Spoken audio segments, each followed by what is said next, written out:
아프가니스탄이 탈레반 손에 넘어가게 되면서 기존의 터전을 잃은 아프간 국민들에게 인도주의적 차원으로 전 세계 곳곳에서 도움의 손길을 뻗치고 있습니다.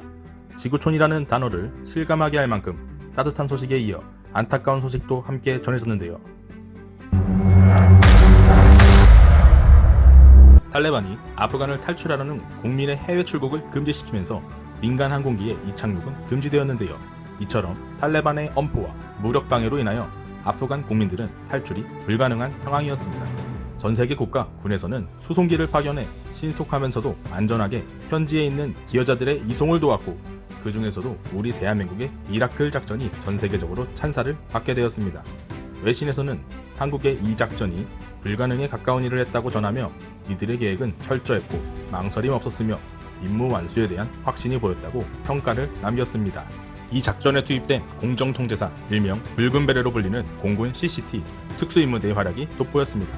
공정통제사는 전시에 가장 먼저 적진에 침투하여 정확한 낙하 위치 등 여러 정보를 수송기에 제공해야 하므로 항공관제는 물론 공중과 수상 침투 시 장애물 제거를 위한 폭발물 설치 등 다양한 임무를 하는 것으로 알려져 있습니다.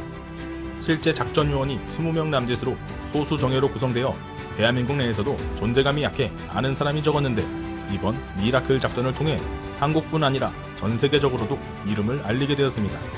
이렇게 완벽에 가까운 임무를 수행한 이들의 훈련 과정을 듣고 더욱 놀람을 감출 수가 없었는데요. 기본적으로 12주간의 기초군사훈련은 물론 후반기 교육에서 16주간의 추가적인 항공 관제 교육을 받은 후 실무로 나가게 되는데, 실무에서는 아주 고되고 악명 높은 훈련인 공정통제사 기초교육 훈련을 약 1년간 받는다고 알려져 있습니다. 이게 끝이 아니라 추가로 육군 특전사의 공수훈련은 물론 해군 UDT 특수전 훈련까지 모두 수료해야 하는 정말 상상도 못할 난이도의 교육을 약 3년간에 걸쳐 모두 이수한 분들이 비로소 CCT 요원으로서의 자격이 주어진다고 하는데요. 정말 말로만 들어도 정신이 혼미해지는 것 같습니다. 이처럼 강한 훈련으로 기반된 대한민국의 공정통제사가 임무에 편성되었으니 가능한 작전이었습니다. 이에 반해 일본 자위대의 수송작전은 결국 딱 한 명만을 대피시키게 되어 국제적으로는 물론 일본 자국 내에서도 창피한 작전이다, 사실상 실패한 작전이라며 연일 말이 나오고 있는 상황입니다. 이 밖에도 여러 나라에서 수송작전을 펼치던 중 안타까운 소식이 전해지게 되었습니다.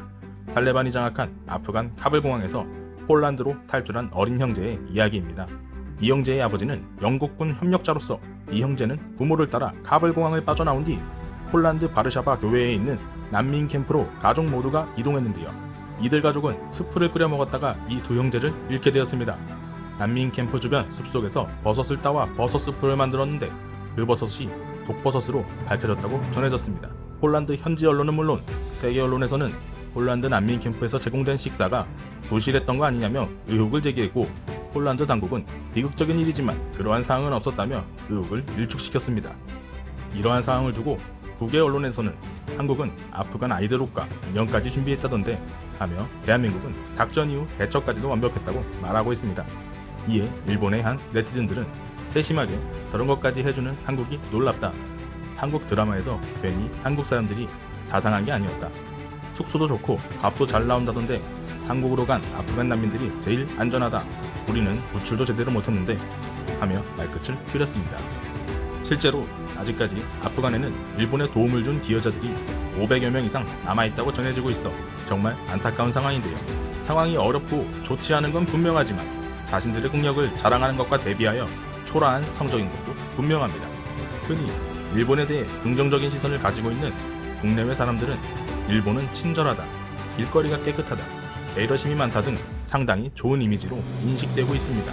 하지만 직접 겪어보고 일본을 다녀온 사람들은 겉과 속이 다르다, 속을 알 수가 없다 등 비판적인 소리를 내고 있습니다. 한 예로 오사카 스시치 고추냉이 테러 사건이 있는데요.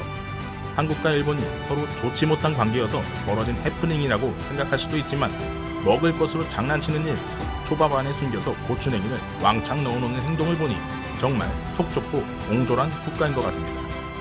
이와 반대로 한국에서 일본 관광객에 대하여 이러한 신뢰를 범했다는 소식은 들어본 적이 없습니다. 한국과 일본, 국가 간의 갈등으로 인하여 불매운동이나 기업에 타격을 준 일은 있어도 말입니다. 어찌 보면 한국 사람들은 민족성 자체가 착해서 직접적으로 사람에 대하여 신뢰를 범하는 걸 싫어하는 민족이니까요. 물론 일본 내에서도 착한 국민이 있겠지만 그 속을 알 수 없기에 너무 신뢰를 해서는 안 되겠습니다.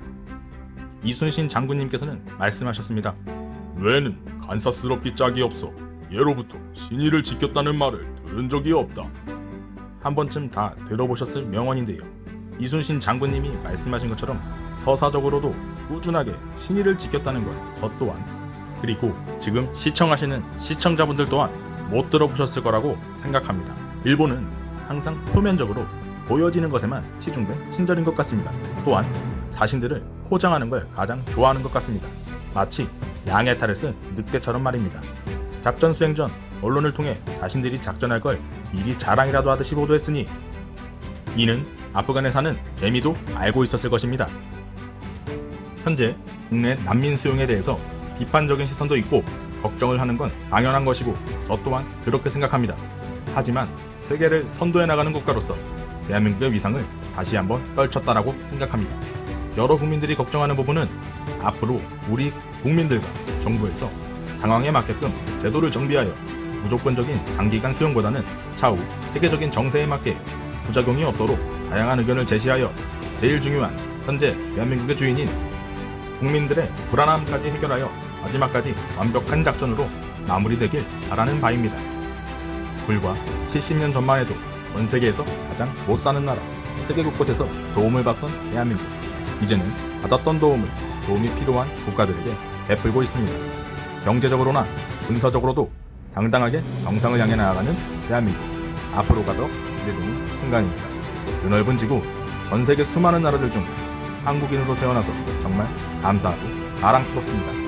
파이팅 코리아. 이상 한국달팽이였습니다. 시청해주셔서 감사합니다. 구독과 좋아요는 힘이 됩니다.